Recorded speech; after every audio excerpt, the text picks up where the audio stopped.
$20,000 pulim bor. Novostroyga yetib, kotlovanga to'lab daromad qilganim yaxshimi yoki quyosh paneli?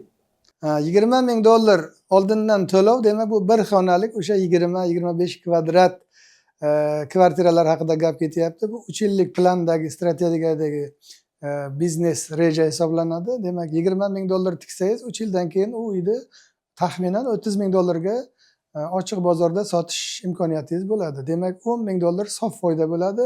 $10,000 biz oylar kesimida bo'ladigan bo'lsak, shu $130 atrofida bo'ladi. $20,000 bo'lsa, biz $21,500 turadigan quyosh panelini sizga o'rnatib beramiz. Har oyi $700 o'rtacha daromad ko'rasiz.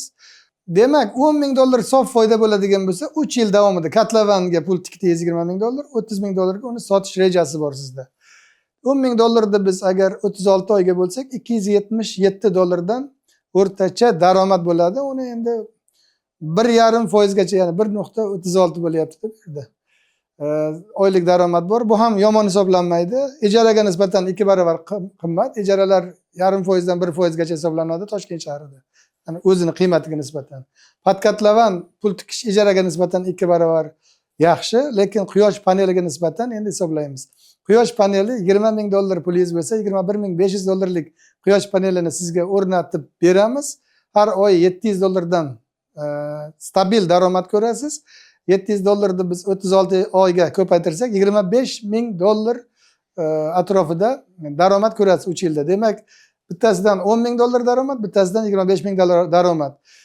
Farqini o'zingiz hisoblab, o'zingiz xulosa qilaverasiz. $20,000 podkatlavanga pul tiksangiz, bir xonalikka 3 yil kutsangiz, $30,000 kapitalga aylanadi. Quyosh panel $20,000 tiksangiz, 70 kilovatga yaqin qo'yib beramiz. Ya'ni o'sha $1,500 kompensatsiyani olgan holda uning daromadi hech qanaqa o'ziga tikmasangiz $25,000 bo'ladi. Demak, $20,000lik stansiyangiz va qo'lingizda $25,000 toza foyda bo'ladi 3 yilda.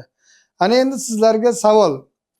Har 3 oyligini yig'ib, ya'ni $2,100 ga yana qo'shimcha 10 kilovatga yaqin qo'shimcha qilib 36 oyda ko'paytirsak, bizning quyosh stansiyamiz necha ming dollarlik stansiya bo'ladi. Buni savol tariqasida izohlarda hisoblab chiqamiz. Quyosh panellari juda qimmat, o'zini oqlamaydi, isbotlanmagan degan tushunchalar xalq orasida yuradi.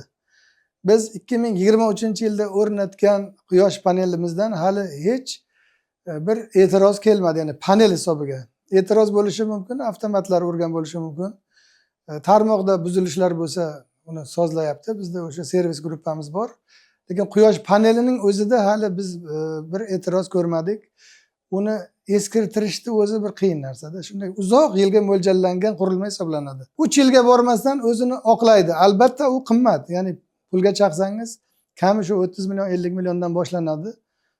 100 million, 200 million siz unga sarmoya yotqizishingiz kerak. Lekin 100 million sarmoya yotqizasizmi, 300 million sarmoya yotqizasizmi, 3 yilga bormasdan o'zingizga qaytadi. Bu oddiy klassik hisobida hisoblashda.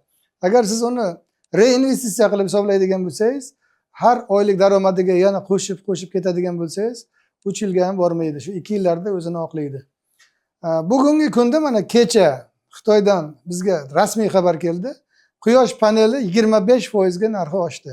Bu sentyabr oyidan ma'lum edi, lekin yangi yilda o'sha qo'shilgan qiymat solig'ini qaytmasligi, qonun o'zgarishi, mana 1-apreldan deyapti. Hozirdan narxlarini, xomashyolarning oshganligi sababli 25% yuqori narx berishyapti, lekin xafa bo'lmaslik kerak. Bu o'sha quyosh elektr stansiyaning narxiga 10% ta'sir qiladi. Demak, bugungi kunda siz o'rtacha $300 dan qo'yadigan bo'lsangiz, $330-335 ga chiqishi mumkin.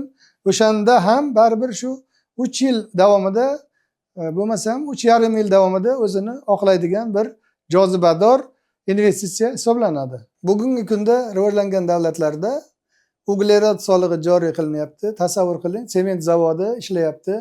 Kuniga 10,000 tonnalab o'sha uglerod gazini havoga chiqarib ifloslantiryapti. Demak, o'sha necha ming tonnasini hisob kitobi bor. O'sha uglerod solig'ining birligi bor. Har bir birligi masalan $7 turadi. O'rtacha narxi $7 turadigan bo'lsa, tonnasi o'sha tonnaga qarab uglerod solig'i chiqadi. Uglerod solig'i yashil iqtisodiyotga sarf qilinadi. O'sha atrofdagi maktablar bor, aholi zonalari bor, o'shanga xarajat qilinadi. Demak, zavodlar o'zi agar qayta tiklanuvchi energiya manbalariga murojaat qilmaydigan bo'lsa, o'rnatmaydigan bo'lsa, o'rnatganlardan uglerod solig'ini nima qiladi? Sotib oladi, ya'ni birligini. Shu Qozog'istonda yaqinda biz bir murojaat qilgandik. Qozog'istonning yirik sanoat korxonalarida shunaqa talab boshlanyapti. Yevropada bor, Xitoyda bor, uglerod solig'i bor. Yashil energiyaga doir ma'lumotlarni olish uchun profilimizga murojaat qiling.